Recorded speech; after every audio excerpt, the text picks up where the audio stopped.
Welcome to Board Game Binge, the place where we bring you bite-sized, bingeable board game content from across the industry. I'm your host, James Staley, and in this episode, we're welcoming back Paul Salomon, a math teacher who is also a designer behind a portfolio of games with over $1 million in sales. His newest title, Honeybuzz Fall Flavors from Elf Creek Games, is currently on Kickstarter. Paul, welcome back to the binge. How you doing, sir? Howdy, thank you for having me. Glad to be here. Oh, it's awesome having you. Of course, I just want to pull people's attention back to episode 49, which is the last time you were on here. So almost 100 episodes ago, which is crazy to even think of that. Wow, that is wild. Yeah, so episode 49, we went really deep on the licensing process with designers. So definitely, if there's anyone out there listening or watching that is maybe a designer themselves and want to try to hook up with a publisher to publish their game, episode 49, man, that was one beefy episode where we went really deep on that and got into the weeds. So check that out. But while we have you here, we're going to be talking about some other stuff today, namely the Honeybuzz Fall Flavors expansion. I'm going to talk about that in a second, but first, just for people who don't know who you are, I was wondering if you can just kind of give us just a brief overview of kind of your background and what you're all about. Cool. Yeah. Paul Salomon. I live in St. Louis, Missouri, here in the States, born and raised. Went to college in Wisconsin, studied like physics and math, and that was kind of my bag. Did a lot of music and different things, but always been like a creative guy. And I think part of what draws me to playing games is like the creativity that matches with the analytics. You know, it kind of hits like all the different aspects of what I like to think about. And been playing games at this point for like 10 or 12 years, I'm not sure. And about 6 years ago, maybe 7 years ago, I just, like any hobby that I would get into, felt like maybe I've got some ideas, right? You know, I was a mathematical artist for a while and really liked the way that math like pushes on the creative thinking. And so theming and mechanisms is like another place where that kind of math and aesthetic connect. So started designing a game called Jump Drive, which was never published and is not the published game Jump Drive. And it was not good, but learned like a ton of stuff from Jamie Stegmaier's blog. And eventually, after I shut that thing down, started working on Honeybuzz and pitched it all around to a number of publishers and had it at Stonemaier Design Day. Eventually got it signed with Elf Creek Games. Handful of years later, it came out. So Honeybuzz is kind of my big baby, and now doing the Fall Flavors expansion. Along the way there, I also did Periodic and Genotype co-design with John Covey and Ian Zhang on the second one with Genius Games here in St. Louis. So that's most of what I've done. just the little things here and there, eh? Yeah. So as a math teacher, how have you found this past couple years with COVID? Has it impacted how you've been able to teach? Has it been remote, or how's that kind of worked for you? Well, last year we were like hybrid mode. So we had like half the students in and half the students at home. And so we're kind of teaching over Zoom. And I, changed the way I was teaching the class to make that work. And it was okay. It was okay. But I think a lot of students had a really hard time doing stuff. And this year, our student body is like 98, 99% vaccinated. The faculty is 100% vaccinated. So we're all in the room doing pretty much normal stuff, just masked. And we've had, through the year, I think we've only had 2 breakthrough cases, and they were both from home exposure. So it's been really successful, and feels good to be doing normal things. And like one thing that we talked about last time you were on the podcast was how much time you've invested in like playtesting games and going out to game nights and so forth to really kind of test some of these concepts you've worked on. How has that impacted you? Obviously, I got to imagine that you've had to do things a little bit differently over the past couple of years. Yeah, I would say that for about a year or a year and a half from when COVID started, I really didn't do any design or playtest work at all. Apart from thinking about this expansion kind of on my own, it wasn't something that I was able to get around to other players much. Eventually, we got to the point where I think I made 3 different prototypes for the expansion, and then would just drop it off for people in St. Louis at their house. And so that was the main way that I was able to do that. I wasn't going out to like the designer meetup, which is there's a St. Louis one that's awesome. I'm going tomorrow, but wasn't doing that, and really just sort of like developed it from the ground up with Mike Hinson at Elf Creek Games. And the early ideas were successful enough that there wasn't a ton to really figure out. Things just pretty much worked, and we were able to make the minor tweaks ourselves. Now, do you use like Tabletop Simulator or any kind of digital format to do that, or how did you? That is something that I really don't like to do, is play Tabletop Simulator stuff. I just like, some people it's great and that's awesome. But I think it's fantastic. Yeah, go ahead. I have such a hard time, like, I don't know, with the controls, and just like, it feels to me like it takes a game that should be, I like an hour game, and I feel like it's always running long. And so anyway, they set something up on Tabletop Simulator, but I never did any playtesting there. I know they did a couple things.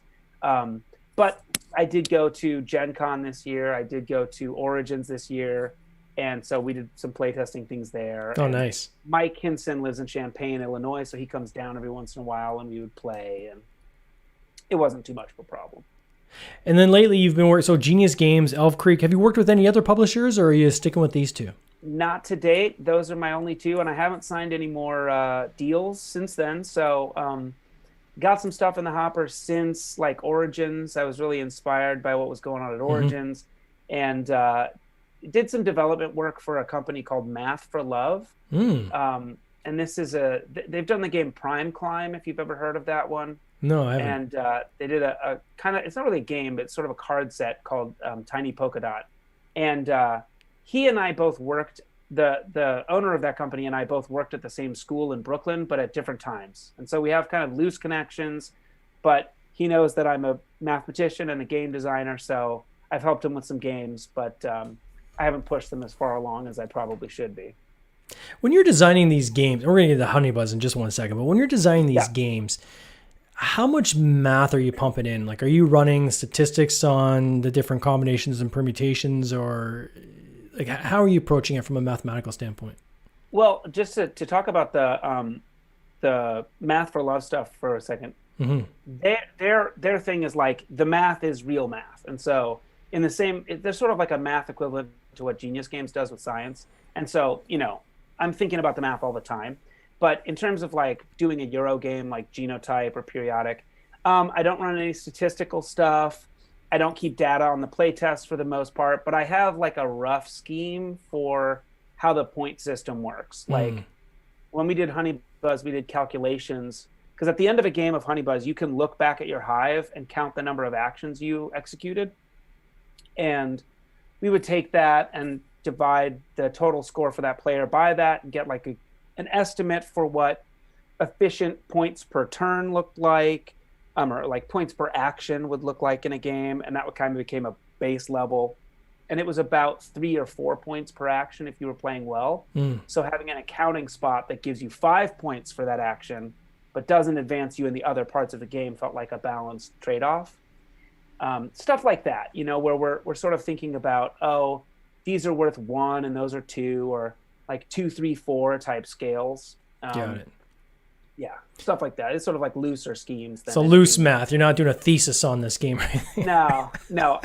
I mean, but like when I was working with Genius Games, John and I and Steve Schlepphorst, who's one of the developers, would a lot of times make these big arguments about, like with Genotype, it was much more about I don't know how much you know about the game, but you roll these dice to generate offspring, and it's like a Punnett square, and there was much more probability involved, and trying to figure out, we did a lot more computation, or at least I did a lot more computation for trying to figure out what those numbers should be. It took us a long time to agree on like what the right ideas were there. Yeah. So with Honey Buzz, for people who don't know, so I've got two, like, you can't obviously see this because it's a OBS and I get to control the overlays, you don't, but I'm going to show two pages. So I'm going to show your initial Honey Buzz page, and then I'm going to switch over to the fall flavors, because I think the initial page kind of focuses on the core game itself. So wondering if you could kind of walk us through how to play Honey Buzz. Sure. So Honey Buzz is thematically The bees of Sweetwater Grove have discovered economics, and if they open a honey stand, then that'll be the key to peace and prosperity because the bears and other woodland creatures won't trash their hive. So mechanically, it's a worker bee placement game and tile laying game, and you're doing these action combos. On your turns, you'll send some workers up to one of the 6 spots at the top to buy a tile, and that feels like worker placement, but you don't get an action from that. You get an action tile, and that tile has a little action symbol on it. Then you'll connect it into your hive, and the tile system makes it so that you end up with these empty spaces called cells, and that's where you end up storing nectar. As soon as you make one of those empty cells, complete it, then you get these all the action symbols around it trigger. So the worker placement lets you get an action, and then you trigger it by your placement. But also the shape that you've made around that cell determines what style of nectar and honey you can make there. So you have to build really strategically to go for different nectars and honeys, especially because the value of those things changes through the game. So, as you play it, you forage in a field of flowers to find the right nectars. You produce honey from them using fans, because that's how bees make honey, not with fans, but with air current. Sure. And then you sell the honey and the pollen and stuff that you get for points. And the prices in this market are dropping because it is, after all, a bear market. That's most of Honeybuzz. So with these, and this mechanic is kind of like a similar mechanic that I've seen in other games where you're trying to, match up the objectives on a card, for lack of a better word, right? And that is kind of how you unlock your different point values and so forth. So outside of kind of this cell that you kind of, you build around, so you have the empty spot in the middle. How do those objectives work? So with those individual cells around kind of the empty spot in the middle. Yeah. So the cell patterns were actually my original mechanical idea for the game. Was that it's sort of hard to tell now, but it's based on a rhombic tile system, and there's 4 or 5 different ways you can connect those together. And so to get the cherry blossom honey, for example, you have to do 4 of these double hexagon tiles all in the same direction, and that gets you these border patterns. Every tile has 2 hexagons, and the middles are the darkened shapes. They're sort of orangish stripes there, and then the ends are white. And so depending on how many tiles connect to each other to make the cell will determine what those look like. So if you did 3 connecting, you'll get like all orange around the outside, and that's the wildflower honey, which is the least valuable because it's easy to make with just 3 tiles. Whereas the acacia requires 5 different tiles to kind of all poke into the same area to make this thing that's mostly a white border. And so its value is very high at the start of the game because it takes a long time to build. And depending on the different contests in the game, typically you're trying to build a variety of these things so that you can complete the different orders. But you're also rewarded for building a lot of one type because you can sell as many as you want of one type at a time. So you're balancing a lot of objectives as you play. And then the squishy pieces. So you've got like these, they call them beeples, I guess. So they're bees that are meeples. Yeah. Pun on words, which I love. And the wooden, the squishy kind of honey. So what is that? Like, what have you actually got? Like, are they gelatinous pieces, or how's that work? So the beeples are the wooden pieces, and then the honey is I think it's called TPE. It's a rubber blend, pretty much, and it's translucent. I think it is. I'm not sure for sure, but I think it's similar to the stuff that's in the Everdell berries and the berries from Tidal Blades. So it's we're seeing it in more and more games, but it's translucent in Honeybuzz, and so that gives you this tactile squishiness that's surprising, and people like it a lot. Oh, that's awesome. And was this something that you guys kind of threw in at the last, like, kind of when you got to the design, it's like, okay, now how can we kind of pimp this out, so to speak, or was it something you kind of planned from the beginning? I had imagined that it would be glass, because my prototype had just glass beads, and I thought that was a nice, sturdy component, and it feels good kind of sliding. But Elf Creek definitely, they do game components all the way. If you've ever seen an Atlantis Rising Deluxe Edition, those are the most amazing components I think I've ever seen. And So no, I think it was Brent Dickman's idea. He's the president at Elf Creek, and um, they want to have components that people are talking about. So the rule book is that kind of like linen finish, like wingspan, and they have those squishy honeys are in the standard edition of the game, which really surprises people. Yeah. Um, yeah, I think that's just a goal of theirs as a publisher, is to have at least one or two amazing components in every game. Yeah, there's a lot of stuff in the box, which I think is really cool. And that was one thing that impressed me the first time we looked at Honey Buzz. And in the expansion we're going to talk about in a second, because there's even more stuff, right? Yeah. And some of the people we have in the lobby here, we've got Julia Deer, who's saying that, your description at the beginning about, how you approach your gaming and so forth as a teacher, she can totally relate to that. We got Jeremy Dobler. He's saying he really digs your 3D printed prototype components. He prints often his upgrades himself for his games, and he's looks like he's used some of your stuff even on some other games he's worked, which is kind of cool. Super cool. So, talk to us a little bit. So this then transitioned into the fall flavor. How long ago did you guys start on fall flavors? So some of the stuff that's in fall flavors was kind of like ideas we had in the development of Honey Buzz originally. Not like, oh, this could be an expansion, let's store that away, but more like, as we tried to make the advanced variant for Honey Buzz work, we had some of those ideas in place. But probably a year and a half ago, we started really figuring out, like, I had some modules that I was telling them, I've and as we did it, I wrote down tons of stuff. I said, I've got all these modules, when are we going to start doing an expansion? And to package them together, we had this like fall themed idea. Originally, the idea was going to be like a fall edition, basically, sort of like how you would have different versions of Ticket to Ride or Azul or something, and it would have like minor changes and then fall art reskin. But we wanted to do, and we had enough really good ideas to do like some meaty modules in there. So that's when we started to shape like what would happen to Sweetwater Grove in the fall. I feel like my thing as a designer is like thematic mechanisms and trying to make stuff that makes sense, that's simple and clean, but also tied to what you think should be happening. And a lot of it fell out of that idea. We've got other stuff too, kind of in the pipeline. I think we're going to do at least one more kind of expansion of this size with a handful of more modules. But for now, I think it's come out really cool as like a fall package. Yeah.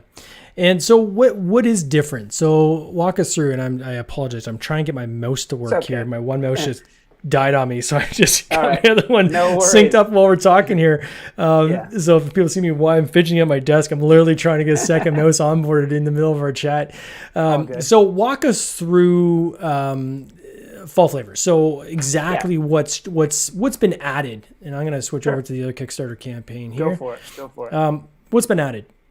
So Fall Flavors is a modular expansion with 5 different modules that are all fall related. And thematically, again, what's going on is you've set up the honey stand. It's been a great success.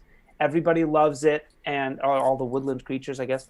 And but fall has arrived and winter is coming, and that means that it's time to kind of slow things down. And so the thematic stuff that's going on, we have an autumn leaves module where you're collecting leaves to decorate your hive in a sort of set collection thing. Cool. Yeah. We have fall fruit, where instead of collecting pollen, you gather 3 different kinds of fruit that animals might eat, which is apple, pears, and pumpkins. And those are kind of like spread out in this new grid that you move around on. You prepare to cap your nectar for the winter, which is something that bees really do. So you can use the accounting action to actually put a nectar cap on a honey, and it'll never produce honey again, but it'll just be worth a lot of points. And there's some end game points for whoever caps the most nectar. There's also, in the 4th module, there is a harvest festival that you can send workers to.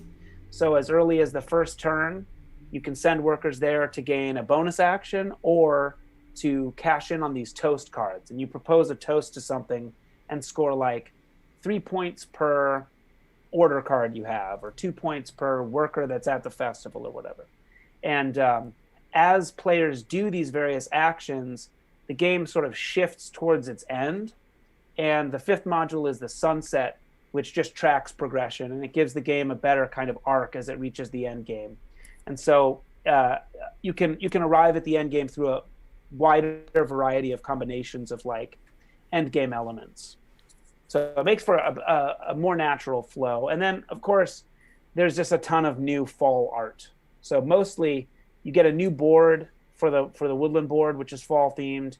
There's a new board for the Harvest Festival, which is a totally new area. There's some new tiles that go in with those leafy symbols on them. Yeah. Stuff like that. New nectar tiles, new fruit tokens. And the fruit tokens will be that same squishy rubber stuff. Yeah, I was just showing on the page here while you're chatting. I mean, the artwork is beautiful. Beautiful. Oh, yeah. I mean, and Hide Seek is, I do not for a second think that I am more important than she is to the success of this game, because she is just incredible. Yeah. One of the questions I had in the lobby here is, can all of the fall flavor modules be played together without hindering the game flow too much? I think that's a great question. Yeah, absolutely. And the answer is yeah, you can play with everything. I wouldn't do it on your first turn, on your first game out of the box. I wouldn't do it if you or your friends are very analysis paralysis prone, because there are more and more decisions the more you put in there. But I've certainly played probably most of my playtesting games with all the stuff in there. And the fall fruits module, the nectar caps module, the autumn leaves module, the sunset module, none of those really add to game length at all. They just sort of find a little bit of space in what you were already doing to be a little different. The only thing that adds game length at all, if at all, is the Harvest Festival, because after each turn, you get a second little mini turn to spend a worker and do it a little more if you want. But doing that also can push the game forward. So, because you're still just taking actions in time. So yeah, you can totally do all the stuff in there, and you can mix and match them. You can do the Harvest Festival and keep the Spring Woodland board with pollen. You can play with leafy tiles or not. All the stuff is interchangeable in and out. So, because let me just tease a thread on that one a little bit. So when I've got the original board from Honey Buzz, yeah, are you playing that board or the new board, or are you playing that board and then you progress onto the new board? Right. So the original game has two boards. Yeah. It has a hive board on top and then the woodland board on bottom. And if you want, you can replace that woodland board from the base game with the fall woodland board, and you'd play with one or the other. The spring woodland board has the original 4 honeys, which are acacia, wildflower, rosemary, and cherry blossom, and it has pollen. And if you replace that with the fall woodland board, you of course have the new art, a new grid, the fall fruits, which includes special fruit orders that I don't think I mentioned, and then you'll have 4 different honey varieties, which are only functional in name, and that's like sunflower, aster, I can't even remember, strawberry tree, and what's the other one? I don't know, something.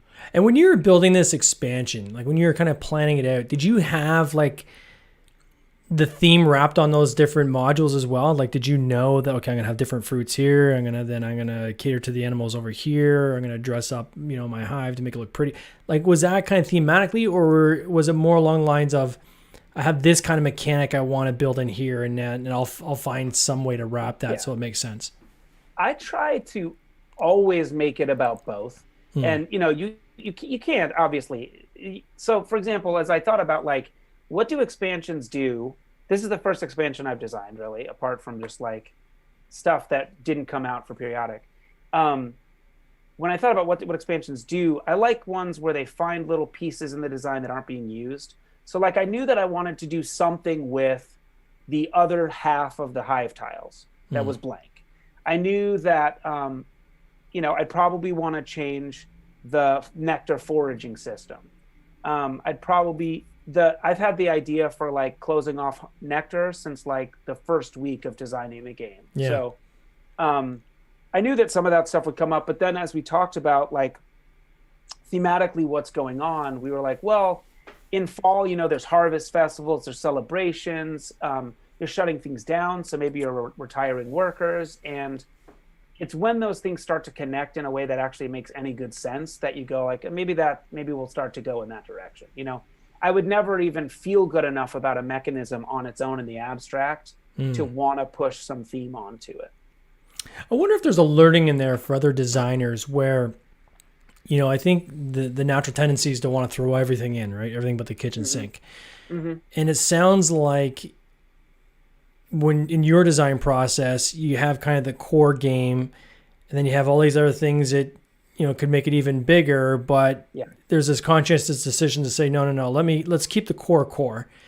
And then if it's successful and, then we've got this other stuff that we can now kind of plug in easily as an add-on versus trying to do everything. Because I've seen games like that where, it's like, guys, there's too much here. Like, this is a new concept and you're throwing literally everything in, and there's expansions at the same time as your Kickstarter. And it's like, I got to kind of wade through all this stuff to get to what is this game about, right? And so, I think that's kind of cool how you've approached it that way, where you said, we've got some other ideas, but you know what? Let's park those for now. Cool ideas. We're going to bring them for the next version of this game, and let's keep the core kind of nice and clean for people to understand. I mean, quite frankly, the core game is pretty robust on its own, right? So well, the thing that I like about it from a design perspective is that there's only 5 actions you ever execute in the game, and they don't change.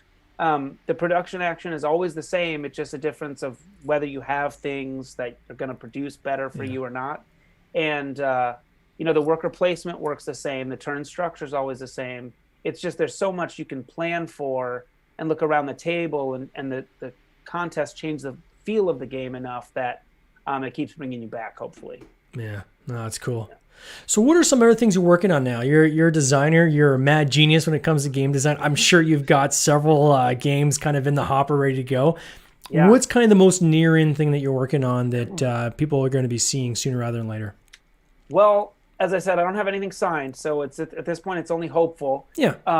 One thing that it's nothing like a Honey Buzz or a Genotype, but I have been working on a Cool Runnings card game, bobsledding game. I don't know if you're familiar with Cool Runnings. Oh, yeah. Okay. I'm Canadian, of course I know Cool Runnings. All right. That's something I've had in my kind of brain for a lot of years. And this year, after Origins, I finally got down to putting a prototype in play, and we're doing some stuff with it. And I think Daryl Andrews, prolific designer, is interested in working on it with me, and I think that gives me hope that it'll get to the finish line. But it's sort of a 2-player real-time race card sorting game, and the idea is you have these cards in your hand, and you're sitting back to front like you're in a bobsled, Okay. And you pass them back, but you pass them on the ground. So if we go to the right, we both lean to the right and then pass it, and then we both lean to the left, and we might put one under the chair. That's kind of what that one's about. It's a silly, fun thing, but it is very fun. That is awesome. I'm also working on something I feel like I can't talk a ton about. Sure. But there's a game series that exists, and you can imagine what those might be. And I have a design that I think is really good and basically finished for another game in that series, but I need to pitch that publisher and hopefully do a really good job of it. So just in the car over here, I was thinking maybe this is the time I should actually get a printed version of the game, have a good looking prototype. Because what I have is it's fine. You can totally play it. You can see how it works, but maybe that'll work better. Or maybe that would actually be a turnoff. You can never tell. I feel like when you're pitching a publisher, sometimes it's just not what they're looking for that day, and you can't do it. So I'm clear. So this is a game that's already out there, and you've come up with kind of the next kind of game in the series of those games without naming what the game is? Yeah. So just to give you an idea, if there was Sushi Go, Sushi Go Party, Sushi Roll, and then maybe I just came up with a Sushi Go tile laying game, that kind of thing. But it's I couldn't release this game if it didn't fall in this line of games, because it's is just too obvious that it's Too connected, basically. Yeah, it's that or it's not. It's just going to be a game that I play, and it's going to be nice for me. Sushi Go leftovers. Exactly. Yeah. Yeah. And I think it's possible that I could make enough changes to where, maybe a publisher would want to do this thing, but it seems really unlikely. Where do you go for doing your prototypes? Like, are you using GameCrafter, or when you want to do like a polished prototype, where are you going for that? I never have. I just, stuffs and card sleeves, and that's it. And if I do tiles, so for example, for the Honey Buzz prototypes, those were custom tiles that I could have tried to get them to laser at GameCraft or something, but never did. The first batch was laser cut wood. I had wooden tiles for a couple of years, I think. And then eventually I used a Cricut machine, which is like a computerized cutter. And I used a razor blade on it to cut these tiles, but I think they took like 6 hours to cut a sheet, so I'd just be doing them overnight. And it's going to say on a Cricut, because on a Cricut, you've got it's thin, right? It can be, but they have stuff to where you can cut chipboard. So you can do, I can't remember what millimeter chipboard you can do on it, but you can do like 12 by 12 sheets. Really? And it just goes it goes pretty slow, and it has a special blade, and it does all these turns, and goes just like, it does it in like 20 layers of cuts. Okay. But they came out pretty clean, and then I could sand them after if I wanted. And eventually I used the Cricut to also cut out the printed sheets that I would glue onto the top. So that was like my nice version. But then ultimately, like, Elf Creek uses GameCraft or Print Play Games or whatever. Yeah, all these guys. Yeah. For me, it's always been, cards and card sleeves with Star Realms Authority cards as the backers. And it's just, it's good enough, I think. Well, for people that want to check out Honey Buzz Fall Flavors, I encourage them to look at our show notes. Very simply, whether it's the audio version of this podcast or you're watching this YouTube version, right down below in the show notes, there's a link you can easily click to find it. Or simply go to Kickstarter and just type in Honey Buzz, and you'll find the original game as well as the Fall Flavors expansion. Paul, it's been awesome catching up with you, man. I can't wait to get you back on the podcast again for your next title. And could be cool runnings. Yeah, maybe it'd be cool runnings, exactly. And I want to wish you all the best with this campaign. $250,000. I can't wait to see how this thing's going to end. It's awesome. Thanks so much. All right, man. You take care. Cheers. All right. This has been an episode of the Board Game Binge podcast, hosted by James Staley, produced by James Staley and Mike Bruner, with original music by Nick Smith. If you would like to watch these interviews live, simply join the Facebook group Board Game Binge, and you'll get access to live interviews, giveaways, and interesting board game content from across the industry. I can't wait for you to join us. See you next time.